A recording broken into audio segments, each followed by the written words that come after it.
everyone, I'm MaryAnn. I'm a visual artist and voice coach from Singapore, currently in Singapore, and welcome to another installment of my weekly vlog series, Live Your Dream. So if you're someone who has a dream and you want to make it come true and you're not quite sure how to get started, or maybe you have started already and you're feeling stuck, you're feeling unmotivated and uninspired, which is a very normal part of the process.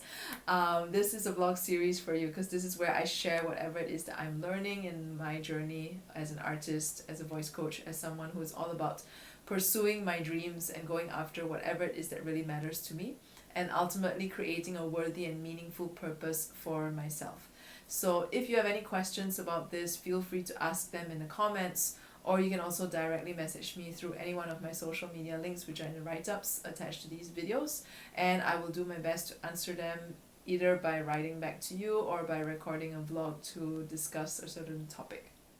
If you also enjoy these videos, do subscribe to my channel and turn on the notifications so you'll know every single time a new vlog has been published. So today what I want to talk about is how it's so important to prioritize your dream.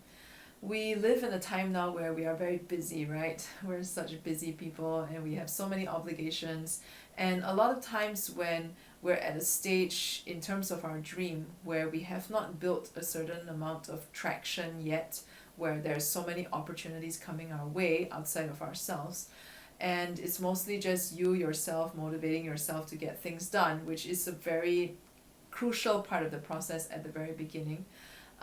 This is especially more so important where you have to prioritize your dream. So what I'm saying is that a lot of times when we have an external motivating factor, so for instance having a deadline where you have made a promise to someone that you're going to do something, where you have a certain obligation, like someone really depends on you, like your child or an elderly parent that you have to take care of. A lot of times these things that we have agreed to do that are involving somebody else besides ourselves, we often find that they are a lot easier to do compared to something that is just for you. And if you're at the early stages of going after your dream, where it's not like, you have an influx of projects coming your way, or you have like a lot of demand for your work and for you at this point in time, it's really easy to end up deprioritizing those things that you need to do now, because it's, we tell ourselves that, it's only just for me and this other thing is more important right now, and so we end up just pushing back whatever it is that we need to do. So for instance, like if you're a new artist and you need to develop your skill set, and you're at that stage where you need to develop your skill set, then showing up every single day in the studio and working on whatever it is that you need to is actually really important. But it becomes very easy to say that, I can do that anytime whenever I'm free, whereas if my friend wants to hang out, I need to go and do that instead, or I should go and do that instead, or if my friend needs my help, I should go and do that instead. So this is something that I personally struggle with as well, because it's like, everything else that has somebody else involved in it in my life, I would always prioritize that and do those things first. And then I would tell myself that, with my studio work, I can always do it later. I can always do it later at night when everyone is sleeping and nobody's going to come looking for me to help them with anything. I can always do it, next week, the week after. It's very easy to think you have an unlimited amount of time when there's no external motivating factor involved in your dream at the moment. So one of the things that I started to do over the past 2 weeks was, instead of putting my studio time to like late at night when everyone has gone to bed and nobody's gonna come bother me with anything, and I don't just mean like people in my house, I mean like people in general. When people ask you for things like past certain time, not many people are gonna be on their phone and texting, right? Like usually that happens like in the daytime or in the evening. So my reasoning before was that, I'm going to put my studio time at night when everyone is mostly asleep and I would have the space to just focus on my work. But then I found that that doesn't really work, because every time I have like meetings in the evening, usually, by the time the meeting is over, I'm actually more tired than before the meeting. And by that time, 10 p.m., 11 p.m., to have to go to the studio to work, it's like, do I really want to?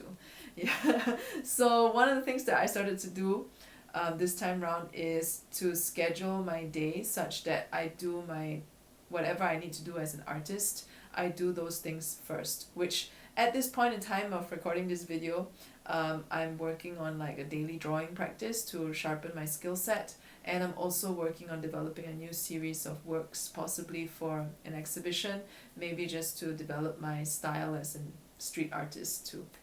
Yeah, so there's no external, project that requires me to do these things.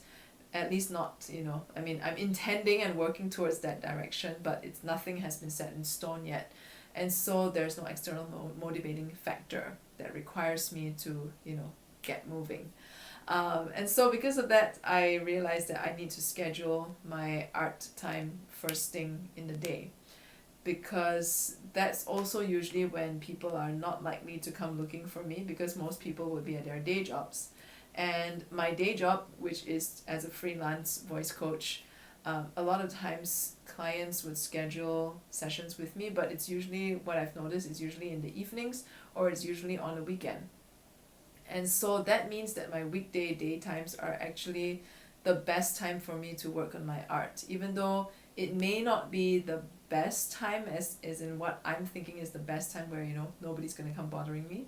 But it's more like I have to train myself to like say that this is my time for my work, and in these few hours where I need to do my artwork, nothing else matters, nothing else is important right now, just whatever I need to do for my artistic practice. And so what I would do is I would just like put the phone away and don't even check my messages, like don't even check my emails, and just for those few hours all I do is just focus on whatever I need to for my art. And I found that it really helps, because even if, let's say, I do get a voice coaching client scheduling something first thing in the morning at like 10 a.m. for instance, then immediately after that at like 11:30 I would start doing whatever it is I need to do for my art. And then maybe I would take a break and have lunch, and then I will continue after that. And so one thing I also do is I set a certain fixed amount of hours that I need to fulfill in order so that I can say that my artwork for the day is done. And so for me it's around 4 hours that I would set for myself. So it'll be like an hour of doing my drawing practice, which is basically drawing 2 fairy penguins and 1 oak tree for that 1 hour. And then 2 hours of developing a new series of work, and then an additional hour of studying on like street art techniques, because I'm also trying to figure out how I can learn spray painting in a country where graffiti is illegal. So that has been an interesting process too. Yeah, so basically every single work day that I set for myself, which is 5 days a week, I have to fulfill these 4 hours first thing as early as I can in the day, because that is my priority. And during those 4 hours nothing else matters. Like I mean, I do check my email first thing in the morning when I wake up, like, well, after it is part of my morning routine to check my emails, just because I want to make sure that there's nothing urgent that I need to handle. And then if there really is nothing urgent, then or if there are things that I could deal with later on, I would schedule that to be handled after I finish my whatever I need to do as an artist. And these things, when I say what I need to do as an artist, they don't include like the administrative side of things as an artist. So the administrative side of things, they would come later after I finish whatever I need to do as a creative, in terms of making artwork and practicing my skill set. Those things come first, and then the administrative stuff would come after that or later on.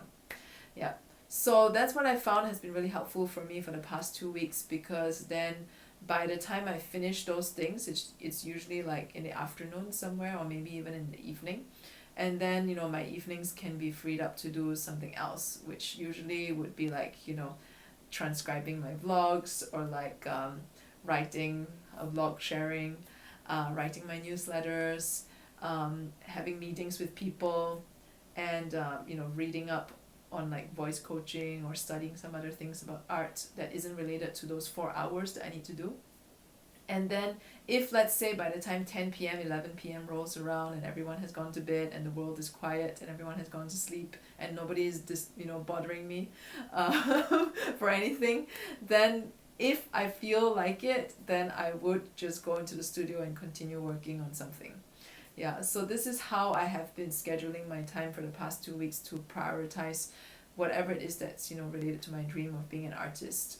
So whatever that is for you, I really encourage you to also just prioritize whatever it is that you need to do now in terms of your dream, because this is important to you. And just because it's not promised to someone else, just because you don't have an external deadline or an external motivating factor, doesn't mean that you can just reschedule it to whenever. Of course, depending on the circumstances. But what I'm saying is that, like whatever that thing is for you, I mean, of course, you have to find the best way for yourself to work on it. I would personally recommend that I think a daily consistent practice, or at least, 5 days a week consistent practice, is a lot more effective than trying to schedule like a whole chunk of time over the weekend to do whatever it is that you need to do, because sometimes things happen that are unforeseen on the weekend, and then that whole chunk of time might disappear anyway. So it's better, I think, like if you have a day job and let's say your dream is to be an artist and you need to do like a drawing practice like what I'm doing, then it would be better to do that like half an hour every day before you start your day job. Like wake up half an hour earlier so that you can get that half an hour done before you go and handle whatever else it is that you need to handle. Or if you're writing a book or writing songs or whatever it is, like get that done first thing in the morning when you wake up, or first thing whenever you wake up, because it may not be morning, right?